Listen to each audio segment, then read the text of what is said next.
Alright guys, please try this next question from CAT 2017 slot 1 and you can resume the video to look at the solution.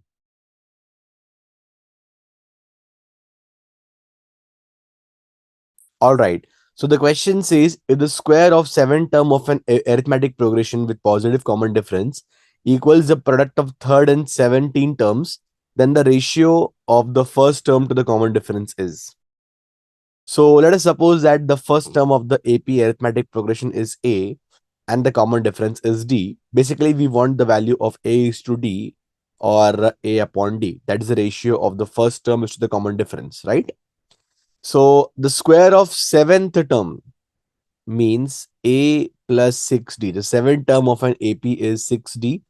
The seventh term, right? The third term of an AP will be A plus 2D and the 17th term will be A plus 16D. Basically, I've used the nth term of the AP is A plus n minus 1 into D, where A and D are the first term in the common difference. Now, as per the given relation, the square of the seventh term will be A plus 6D, the whole square. It is nothing but the product of the third and the 17th term. Or this will be A plus 2D multiplied by A plus 16D. So left hand side you open the bracket using A plus B the whole square, the formula A square plus 2AB plus B square. 60 the whole square is 36D square. Right hand side you open the bracket A into A square. A into 16D is 16AD. Okay. Next A into 2D is 2AD. 2D into 16D is 32D square. A square and A square will be gone. This will be 12AD plus 36D square is equal to 16AD plus 2, 18AD plus 32D square. That's it. So you can first of all cancel out D everywhere.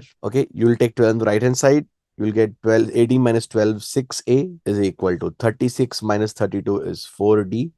So 6A is equal to 4D. Basically, A upon D is equal to 4 upon 6. Cancelling out 2. That's exactly what we wanted to find, right? A by D, the ratio of A is to D. Your answer is 2 is to 3.